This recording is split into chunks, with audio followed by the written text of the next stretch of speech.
عليكم ورحمة الله تعالى وبركاته. وعليكم السلام ورحمة الله وبركاته. الحمد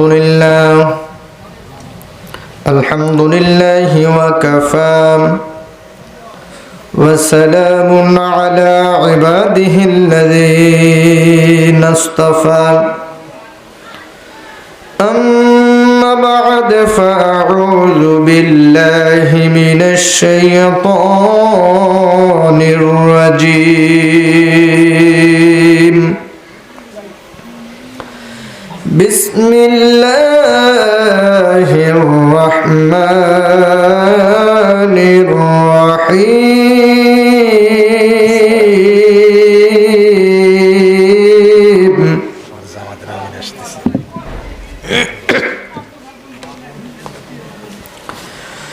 ولقد كتبنا في الزبور من بعد الذكر أن الأرض يرثها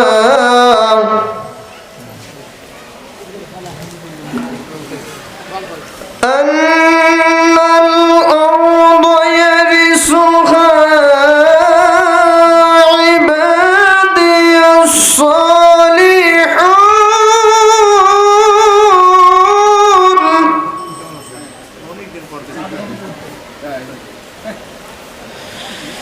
إن في هذا لبلاغا لقوم عابدين.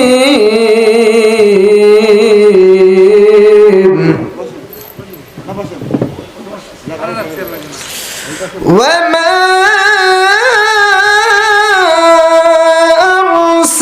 أرسلناك إلا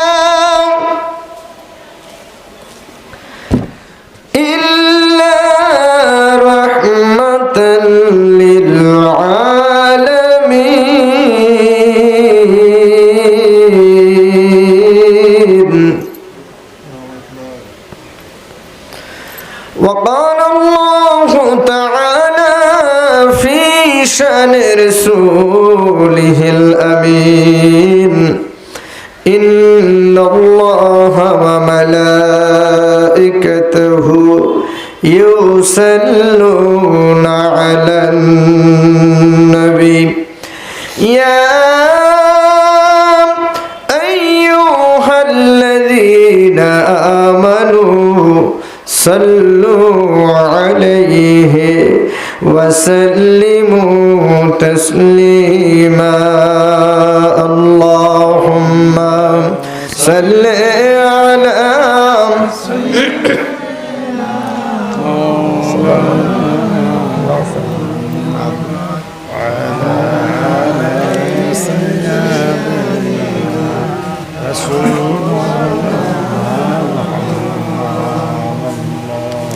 কি গো, দুরূদ শরীফের মর্যাদা কমে গেছে নাকি? আপনারা না পড়লে কি হইব? আপনারা যদি দুরূদ শরীফ না পড়েন, দুরূদ শরীফের মর্যাদা কমে যাইব। তা আপনি পড়বেন কেন? নিজে বাঁচার লইয়া, ঠিক না? আপনি যদি না খান, কার কি হইব? কারো কিছু হইব? আপনার ক্ষুধা লাগবে, তা আপনি খাইলে আপনার পেট ভরবো, ঠিক কিনা? আপনার প্রত্যেকটা কর্ম আপনার নিজের। আপনি হায়াতে জিন্দিগা, সুবহানাল্লাহ, একবার সবাই সুবহানাল্লাহ বলেন। হায়াতে জিন্দিগার এত দাম!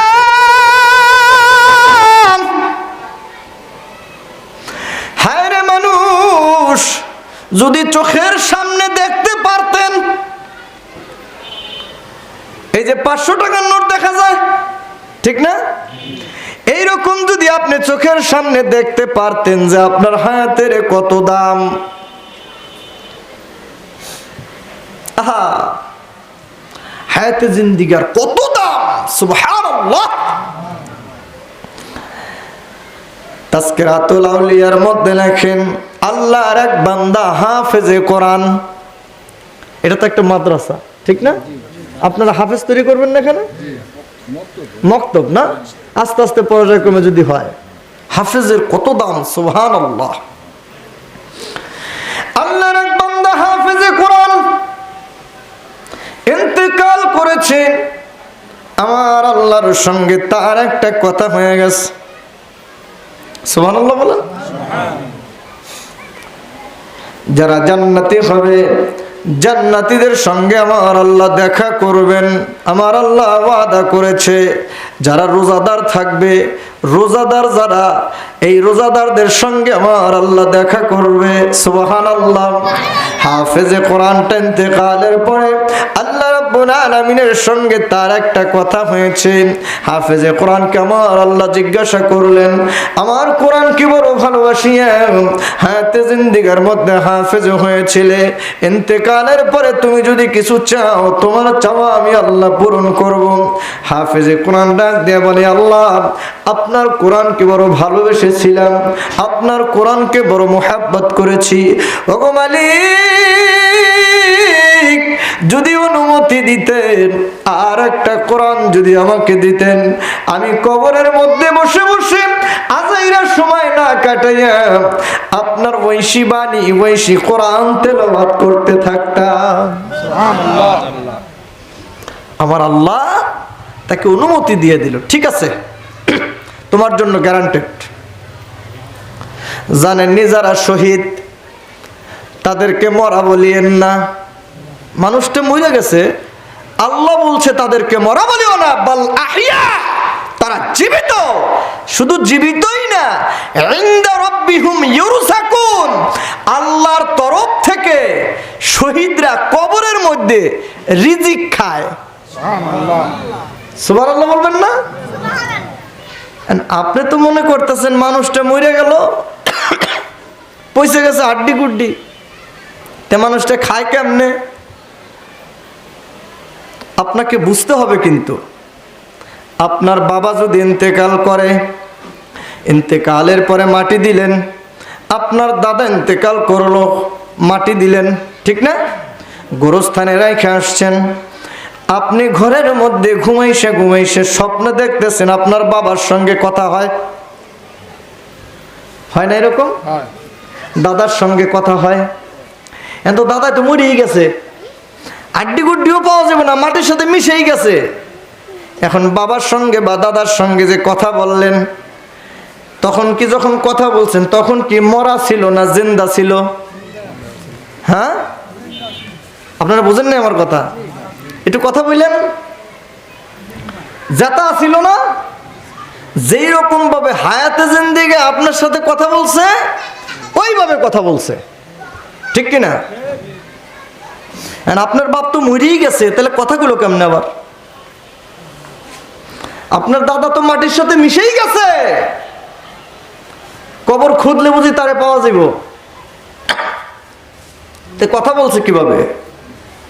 আপনাকে বুঝতে হবে এগুলা। আমার আল্লাহ বলছে যারা শহীদ তাদেরকে মরা বলিও না, তারা জীবিত। শুধু জীবিতই না, তারা রিজিক খায়া থাকে। সুবহানাল্লাহ বলবেন না? ওই রকম ভাবে হাফেজে কোরআন জীবিত। আমার আল্লাহ বলে তুমি কোরআন পড়তে থাকো, কবরের মধ্যে পড়তেই থাকো। পড়তে পড়তে কতদিন পড়লেন কিতাবের মধ্যে লেখে, একবার না দুইবার না। আল্লাহর কোরআন ইন্তেকালের পরে হাফেজে কোরআন খতম করেছে মৃত্যুর পরে, বেশি পারে নাই, মাত্র 7 লক্ষ বার কোরআন খতম করেছে। সুবহানাল্লাহ। আপনি 7 বার করছেননি, খুঁজে দেখেন যে সারা জীবনে 7 বার কোরআন সে পড়তেই পারে না। মানুষটা বৃদ্ধ হয়ে গেছে, কোরআন সে পড়তে পারে না। হাফেজে কোরআন 7 বার না, 700 বার না, 70 বার না, 7000 বার না, 7 লক্ষ বার কোরআন খতম করেছে। সুবহানাল্লাহ। যুদ্ধের ময়দান থেকে গাজী হইয়া বাড়ি ফেরার পথে রাস্তায় তাবু গাড়াইলেন। তাবু গাড়াইয়া গভীর রাতে হঠাৎ করে কোন জায়গা থেকে যেন কোরআন তেলাওয়াতের আওয়াজ শুনতে পাইলেন। সূরা মুলক থেকে শেষের আয়াতে কারিমা থেকে শুনতে পাইলেন। সাহাবে আজমাইন গভীরভাবে খেয়াল করলেন, কোরআন তেলাওয়াতের আওয়াজ শোনা যায়। কোন জায়গা থেকে আসে, কোথা থেকে আসে? চারদিক তাকাতাকি করে গভীর রাতে কাউকে খুঁজে না পাইয়া আল্লাহর কোরআনের হাফেজের দিকে চিন্তা করলেন, কোত্থেকে আসে। গভীর ধ্যান করে দেখে মাটির নিচ থেকে, মাটির তলদেশ থেকে আল্লাহর কোরআনের আওয়াজে আয়াতে কারিমার তেলাওয়াতের আওয়াজ শুনতে পাইলেন। সাহাবে আজমাইন দুইজন ছিল, তাদের সঙ্গে সালাম কালাম হইল। জিয়ারত অর্থ দেখা।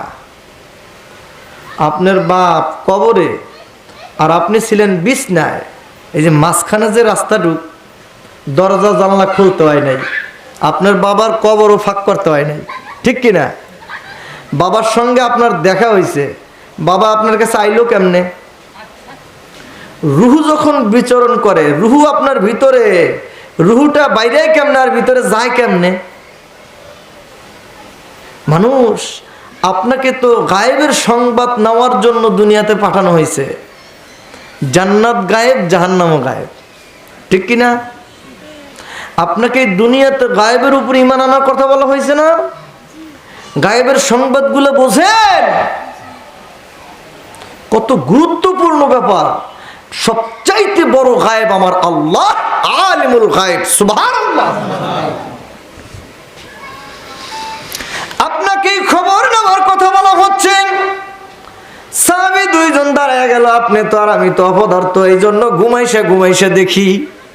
আর যারা আল্লাহ মনোনীত, খোদার প্রেরিত, খোদার মনোনীত, তারা কবরের কাছে যাইয়া ডাক দিলেই আসসালামু আলাইকুম ইয়া হালাল কবর, মরা মানুষের সঙ্গে তাদের দেখা হইয়া যাইত। আমি আমার হায়াতে জিন্দিগায়, আমার এই চোখে, আমার এই কানে, আমি এই রকম আমার যিনি পীর মুর্শিদ ছিলেন, ওনার এই কেরামত আমি দেখেছি। অনেকগুলো কবর উনি বাইছে দিছেন, যে এই কবরে বিষ খায়া মরছে, অথচ উনি দেখেনও নাই। কবরের মানুষের এই সাইজ, এলাকার মধ্যে মানুষগুলো সাক্ষী দিচ্ছে, জি হুজুর এইটা অমুকেরই কবর, বিষ খেয়ে মরছে এই সাইজে। এখন নিজের চোখটা যেটা দেখলাম, এটা তো স্বীকার করা যাবে না, যাবে?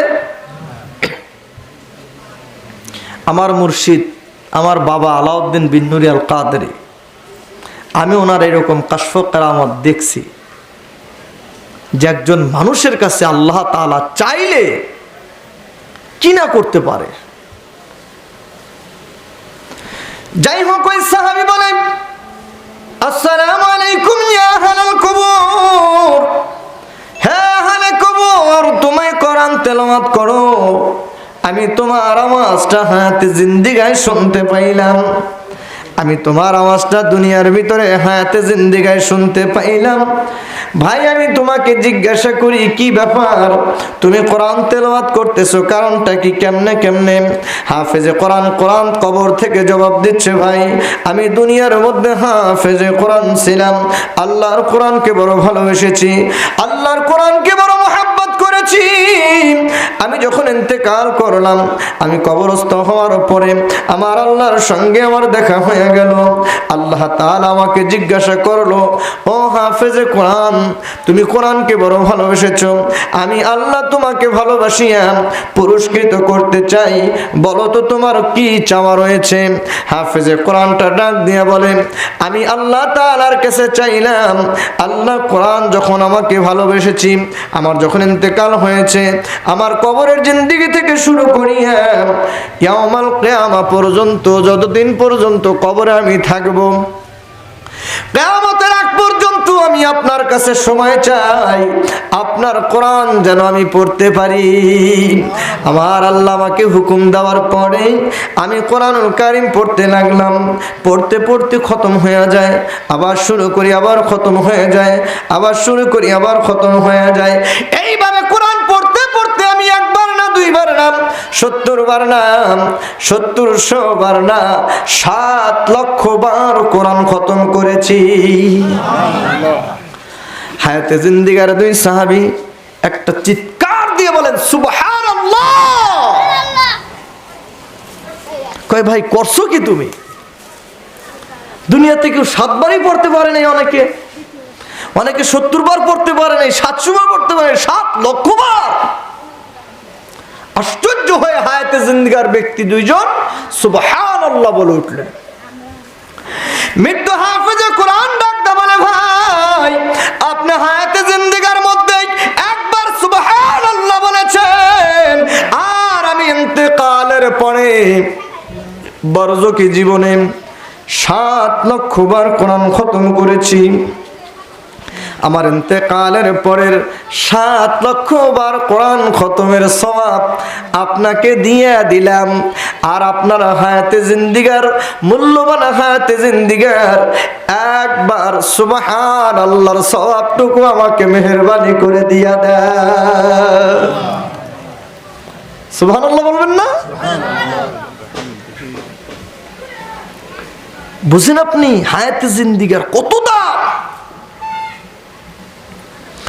ইমাম গাজ্জালী রাহমাতুল্লাহ আলাইহি মুখাশিফাতুল কুলুব নামক কিতাবের মধ্যে লেখে, কিতাবের নাম মুখাশিফাতুল কুলুব। লেখক ইমাম গাজ্জালী রাহমাতুল্লাহ আলাইহি বলেন, আল্লাহ তাআলার কোন বান্দা আল্লাহর নবীর উপরে যদি একবার দুরূদ শরীফ পড়ে, কয়বার? একবার দুরূদ শরীফ পড়ে, আল্লাহ তাআলার দরবারে একজন ফেরেশতা রয়েছে। এই ফেরেশতা এই পৃথিবীর সমান মোটা, এই পৃথিবীর সমান মোটা। সারা পৃথিবী যত বড়, ফেরেশতারা তত বড়। সারা পৃথিবী তো আপনার কাছে আমার কাছে বিশাল, ঠিক কি না? সারা পৃথিবী যত বড়, এইরকম 13 লক্ষ পৃথিবী একসাথে করলে সূর্যের সমান। সুবহানাল্লাহ বললেন না? কিছু শিরোনাম আপনাদেরকে বলে তারপর ওয়াজ করি। এই সূর্যটা কত বড়? সারা পৃথিবী যত বড়, এইরকম পৃথিবীর মতো 13 লক্ষ পৃথিবী একসাথে করলে যত বড়, সূর্যটা তত বড়। সূর্যের চাইতে কোটি কোটি গুণ বড়। আকাশে দেখা যায় না একটা তারকা, একটা তারকা। তাহলে একটা তারা সমান এই পৃথিবী কতটুকু? ছোট্ট পরিমাপ করে দেখাইতে পারবেন না। একটা তারা অপেক্ষা এই পৃথিবীটা কত বড় আপনি পরিমাপ করেই দেখাইতে পারবেন না, এত ছোট। তাহলে পৃথিবীর সমান একজন ফেরেশতা কোনো ব্যাপারই না। তারকা যেই জায়গায় রয়েছে, লক্ষ কোটি কোটি তারকা, ওই জায়গা কত বড়? বিজ্ঞান প্রমাণ করেছে সমস্ত তারকাগুলো একটা জায়গায় যায় নাই হয়ে যায়। ধরেন এক্সাম্পল, হাতের মধ্যে 1 মুষ্টি চিনি নিলাম, 1 মুঠ চিনি নিলাম। এই চিনি কয়টা চিনি গুনতে পারবো? শত শত হাজার হাজার চিনি। 1 গ্লাস পানির মধ্যে ঢেলে দিয়ে লাড়াচাড়া করলে চিনি আর নাই, আছে? চিনি শেষ। ওই রকম ভাবে এই পৃথিবী থেকে 13 লক্ষ গুণ বড় তার সূর্যটা, সূর্যের চাইতে কোটি কোটি গুণ বড় একটা তারকা। লক্ষ কোটি তারকা আকাশে রয়েছে, সমস্ত তারকাগুলো একটা জায়গায় যায় নাই হয়ে যায়। ওই জায়গাটার নাম ব্ল্যাক হোল। বিজ্ঞান প্রমাণ করেছে ব্ল্যাক হোলের মধ্যে যে তারকাগুলো নাই হয়ে যায়। তাহলে ব্ল্যাক হোল যেই জায়গায় অবস্থিত, ওই জায়গা কত বড়? ওই জায়গা যেই জায়গায় অবস্থিত, সেই জায়গা কত বড়? আর এই সমস্ত কিছু যিনি সৃষ্টি করেছে তিনি আপনার আমার রব, সৃষ্টি জগতের রব, কুল খানাতের রব, রব্বুল আলামিন। সুবহানাল্লাহ। দেখছেন আমার আল্লাহ তাইলে কত বড়, আমার আল্লাহ কত বড়। আল্লাহ তাআলা ডাক দেন রব্বিয়াল আযীম। বান্দা তুমি জানোনি আমি আল্লাহ রব, আমি আল্লাহ প্রতিপালক। কোন জগতের প্রতিপালক? রব অর্থ প্রতিপালক। কিসের প্রতিপালক? আপনার রব, আমার রব, সৃষ্টি জগতের রব, সৃষ্টি কুল কায়নাতের রব, 18,000 মতান্তরে 80,000 মাখলুকের রব। রব্বুল আলামিন ডাক দেয়া বলে আমি আল্লাহ রব, জানুনি বান্দা আমি কিসের রব? চন্দ্রের জগতের রব, সূর্যের জগতের রব, তারকার জগতের রব, গ্যালাক্সির রব, গ্যালাক্সির রব, মিল্কি ওর জগতের রব। চন্দ্র সূর্য যা কিছু আছে সমস্ত কিছু আমি রব্বুল আলামিনের তাসবিহ পড়তে থাকি। তুমি জানোনি বান্দা আমি সুবহান রাব্বিয়াল আযীম, আমি আল্লাহ রব, আমি রব কত বড়, আমি সুবহান রাব্বিয়াল আযীম, আমি আল্লাহ স্রষ্টা কত বড় তুমি জানোনি? জানোনি আমার ক্ষমতা কত বড় তুমি জানোনি? আমার রব্বুল আলামিন ডাক দেয়া বলে তুমি চিন্তা করতে থাকবা এই রকম ভাবে, তোমার চিন্তা এক জায়গায় যায় শেষ হয়ে যাবে। এই পৃথিবীটা কত বড় তুমি চিন্তা করতে থাকো, অনেক বড়। বিজ্ঞান তোমাকে বলছে পৃথিবীর চাইতে 13 লক্ষ গুণ বড় সূর্যটা, তাইলে সূর্য কত বড় তুমি চিন্তা করতে থাকো সূর্য কত বড়, কারণ ওই সূর্য কেউ বানাইছে আমার আল্লাহ। তারপরে তুমি চিন্তা করো বিজ্ঞান বলেছে সূর্যের চাইতে কোটি কোটি গুণ বড় হলো আকাশের তারকাগুলো, তাইলে তারকা কত বড় তুমি চিন্তা করতে থাকো। ওই তারকা যিনি বানাইছে তিনি আমার রব, আপনার রব, আমার রব স্রষ্টা রব্বুল আলামিন ডাক দিয়ে বলে আনা সুবহান রাব্বিয়াল আযীম, আমি আল্লাহ কত বড় তুমি এই রকম ভাবে চিন্তা করতে থাকো। চিন্তা করতে করতে সমস্ত তারকাগুলো একটা জায়গায় যে নাই হয়ে যায়, তার নাম ব্ল্যাক হোল। তাইলে ব্ল্যাক হোল কত বড় তুমি এই রকম ভাবে চিন্তা করতে থাকো। ব্ল্যাক হোল যেই জায়গায় অবস্থিত ওই জায়গা কত বড়, ওই জায়গা যেই জায়গায় অবস্থিত ওই জায়গা কত বড়।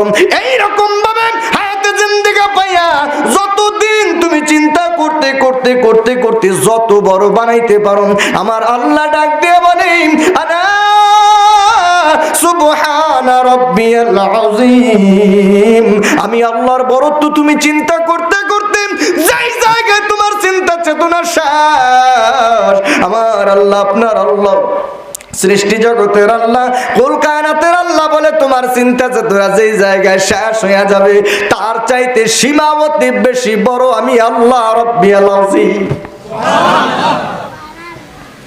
আমি আল্লাহ যত বড় আমার কথা তত বড়, ঠিক কিনা? এখন যদি শেখ হাসিনা বলে ধরে নিয়ে আসো ফাঁসি দিয়া দাও, কাজ হবে? কাজ হবে? কিন্তু যখন ক্ষমতা ছিল যদি একজন নেশা মহিলা ধরে ধরে নেতাদের নিয়ে নিয়ে ফাঁসি দিয়ে দিচ্ছে, আহারে, ঠিক কিনা?